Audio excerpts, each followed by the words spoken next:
Hello everyone, welcome to Hindi hub with Chetna. अक्सर सभी को लगता है कि हिंदी एक सामान्य भाषा है। हिंदी को इजीली समझा जा सकता है, परंतु ऐसा नहीं है। जब हिंदी को संविधान की राजभाषा के रूप में दर्जा दिया गया, उसके पहले उसके प्रत्येक अनुच्छेद में कुछ न कुछ बातें अवश्य दी गई हैं, और ये बातें ऐसी है जो हर तरह से इसके क्वेश्चंस बनते हैं और कई तरह से पूछे भी जाते हैं। तो आइए जानते हैं कि संविधान में हिंदी को राजभाषा का दर्जा क्यों दिया गया, क्यों देवनागरी लिपि ही डिसाइड की गई, अनुच्छेद की न्यायालयों की भाषा क्या है, संपर्क भाषा क्या है, इसका स्वरूप कैसा रहेगा। सारी बातें आपके लिए मैं विस्तार से लेकर आई हूँ। तो चलिए शुरू करते हैं कि संविधान में राजभाषा,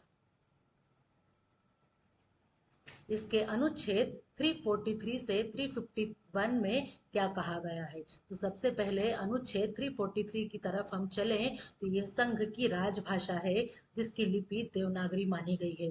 तो संघ की राजभाषा हिंदी और लिपि देवनागरी होगी। अंकों का रूप अंतरराष्ट्रीय, जैसे कि आप देख पा रहे हैं स्क्रीन पर, इस तरह से होगा। अंग्रेजी का उपयोग प्रारंभ से 15 वर्ष मीन्स 1950 से 1965 तक सरकारी कामकाज में अनुमति दी गई। वर्तमान में अंग्रेजी का प्रयोग भी जारी है, मीन्स हिंदी के साथ साथ इंग्लिश भी कार्यालयों में चलती है। जो सरकारी कामकाज की भाषा है, हिंदी के साथ साथ इंग्लिश को भी मान्यता दी गई है। 343 अनुच्छेद में राजभाषा आयोग एवं संसदीय समिति की बात की गई है। तो संविधान लागू होने के 5 वर्ष बाद, यानी कि 1955, और फिर 10 वर्ष बाद आयोग का गठन किया जाता है, जहां पर कार्य हिंदी के क्रमिक प्रसार और अंग्रेजी के उपयोग को धीरे धीरे कम करने के सुझाव सुझाना। मीन्स जहां पर सारे काम पहले अंग्रेजी में ही किए जाते थे, अब उस अंग्रेजी को धीरे धीरे कम किया गया और हिंदी का प्रचार प्रसार किया गया। यहाँ पर 30 सदस्यों की एक संसदीय समिति इन सिफारिशों पर विचार कर रिपोर्ट राष्ट्रपति को प्रस्तुत करती है। तो ये था हमारा अनुच्छेद 344। यहाँ पर जो भी आपको जानकारी दी जा रही है कि एग्जाम रिलेटेड है, तो आप सारी चीजें ध्यान से देखेंगे। अनुच्छेद 345, इसमें राज्य की राजभाषा। प्रत्येक राज्य अपनी एक या अधिक राजभाषा तय कर सकता है, जैसे कि हिंदी, मराठी और तमिल आदि। जब तक राज्य निर्णय न ले, तब तक अंग्रेजी का उपयोग जारी रह सकता है। मीन्स हर राज्य की अपनी एक भाषा होगी। जैसे कि मराठी बहुत बड़े क्षेत्र में बोली और समझी जाती है, जैसे कि तमिल, वहां पर न हिंदी चलती है न मराठी, तो वहां पर जो उनकी भाषा है वो चलेगी, और साथ ही साथ उसके साथ एक ऑफिशियल लैंग्वेज इंग्लिश चलेगी। अनुच्छेद 346 के अकॉर्डिंग जो कहा गया है कि राज्यों के बीच संघ से संचार किस प्रकार किया जाए। कोई भी कार्य है राज्यों के बीच में, जो संघ बने हैं उनसे संचार में बातचीत का जो माध्यम है वो क्या रहेगा। तो राज्यों के बीच और राज्य व केंद्र सरकार के बीच संचार की भाषा निर्धारित करता है। जो अनुच्छेद 343 है वो राज्य और संचार के बीच का एक सेतु है, और वही केंद्र के सरकार की भाषा को निर्धारित करता है। व्यवहार में हिंदी या अंग्रेजी का उपयोग किया जा सकता है। जैसे कि अभी मैंने आपको बताया कि हिंदी के साथ साथ इंग्लिश को भी मान्यता दी गई है। English just a global language. तो यहाँ पर अनुच्छेद 347 के अकॉर्डिंग विशेष भाषा की मान्यता प्रदान की गई है। जो अनुच्छेद हमारा 347 है, यदि किसी राज्य की जनसंख्या का पर्याप्त भाग किसी भाषा की आधिकारिक मान्यता देने की मांग करता है, तो राष्ट्रपति उस भाषा को मान्यता देने के निर्देश दे सकता है।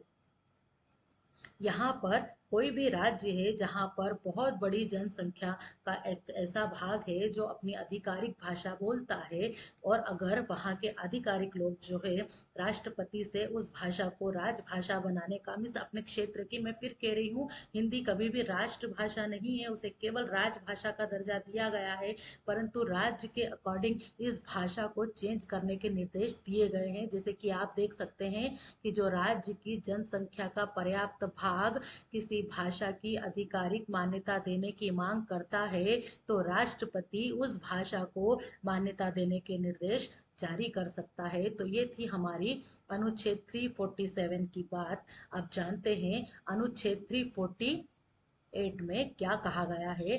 जो न्यायालयों की भाषा है, सुप्रीम कोर्ट और हाई कोर्ट की कार्यवाही अंग्रेजी में होगी।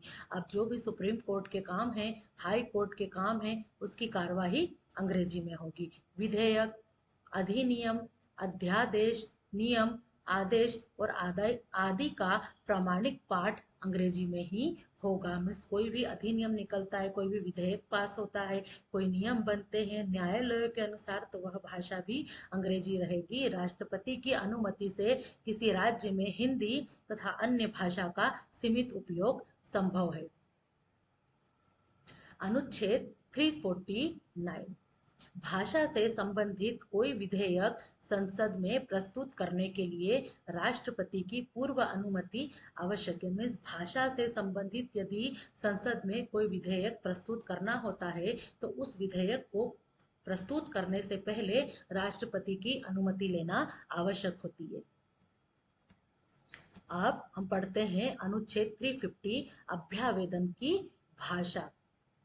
कोई भी नागरिक किसी भी भाषा में केंद्र या राज्य सरकार को अपना अभ्यावेदन या शिकायत प्रस्तुत कर सकता है। मीन्स जो उसकी संचार की भाषा है, जो उसकी बातचीत की, जो उसकी कामकाज की भाषा है, वो अपनी भाषा में वो राज्य सरकार को अपना अभ्यावेदन प्रस्तुत कर सकता है। वो किसी विशेष भाषा भी हो सकती है।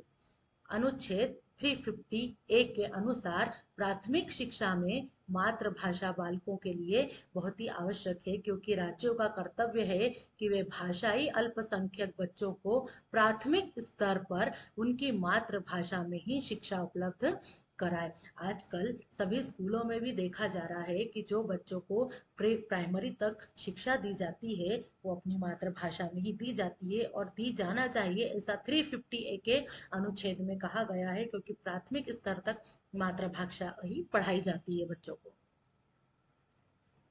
अनुच्छेद 350 के अनुसार ये मातृभाषा का जो दिया गया है वर्णन, अनुच्छेद 350 और यहाँ पर 350 की बात कर रहे हैं, जहां पर भाषाई अल्पसंख्यक और अधिकारी, भाषाई अल्पसंख्यकों के अधिकारों की सुरक्षा के लिए राष्ट्रपति एक विशेष अधिकारी की नियुक्ति करता है। जो भाषाई अल्पसंख्यक लोग हैं, जो भाषा के आधार पर हैं, उनके लिए राष्ट्रपति एक विशेष अल्पसंख्यक अधिकारी उनकी भाषा के स्तर पर नियुक्त करता है। यह अधिकारी उनकी सुरक्षा संबंधी प्रावधानों के क्रियान्वयन की निगरानी करेगा और रिपोर्ट देगा। तो ये जो अधिकारी है, उस प्रस्तुत जो भी उसके प्रावधान है अपनी भाषा के, उस प्रत्येक कार्य के लिए वो निगरानी करेगा और फिर वो राष्ट्रपति को उसकी रिपोर्ट सौंपेगा। तो ये थे हमारे अनुच्छेद 351 की बात करें तो हिंदी के विकास का जो निर्देश है, केंद्र सरकार का कर्तव्य है कि हिंदी भाषा का प्रचार और विकास करे। तो यहाँ पर 351 में कहा गया है कि केंद्र सरकार और सरकार का परम कर्तव्य है कि वो हिंदी भाषा का प्रचार और विकास करे। इसे भारत की समृद्ध भाषा बनाने के लिए भारतीय भाषाओं के तत्वों को भी उसमें समाहित किया जाए। इसे राष्ट्र की अभिव्यक्ति के रूपों के लिए सक्षम और राष्ट्रव्यापी संप्रेषण की भाषा प्रभावी बनाई जाए। मीन्स यहाँ पर जो भी हमारे बातचीत की जो भाषा है, संचार की जो भाषा है, उसका विकास और विस्तार किया जाए ताकि उससे हिंदी का विकास हो सके। तो एक नज़र में हम एग्जाम ट्रिक पढ़ते हैं। अनुच्छेद 343 में कहा गया है कि राजभाषा हिंदी रहेगी और लिपि देवनागरी रहेगी। 343 में आयोग और समिति का गठन किया जाएगा। 345 में राज्य भाषा की बात की गई है। भाषाई स्तर पर आपकी जो भाषा है उसको मान्यता दी जाएगी। 346 में राज्य व संघ का संचार, 347 विशेष भाषा का मान्यता और 348 में न्यायालयों की भाषा को जो है न्यायालय की भाषा वो अंग्रेजी रहेगी। 349 में पूर्व अनुमति मीन्स अपनी भाषा में कुछ अभ्यावेदन आपको प्रस्तुत करना होता है, आप सबसे पहले राष्ट्रपति से उसकी अनुमति लेंगे। 350 अभ्यावेदन की भाषा। 350 ए में मातृभाषा प्राइमरी स्तर तक, और 350 बी में अल्पसंख्यक अधिकारी, और 351 में हिंदी का विकास और प्रचार प्रसार की बात कही गई है। तो ये जो मेरी थी पूरी की पूरी ट्रिक मैंने आपको 343 से 351 तक मुझे लगता है अच्छे से समझाइए। जानते हैं कुछ महत्वपूर्ण बातें।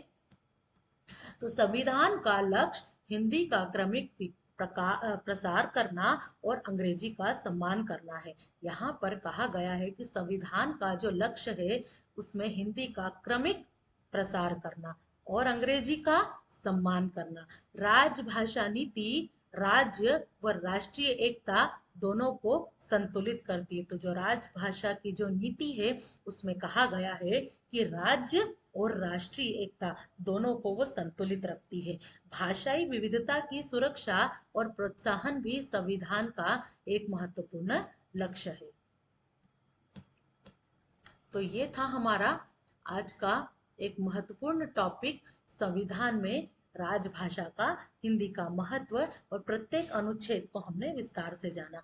अब ये जो मैंने आपको ट्रिक बताई है, ये जो आपको सारी जानकारी दी है, ये एग्जाम रिलेटेड है, तो आपको इसकी पीडीएफ भी जल्दी इस पर अवेलेबल होगी। कोई भी आपके डाउट्स है आप मुझे कमेंट्स कर सकते हैं। तो मिलते हैं नेक्स्ट वीडियो में।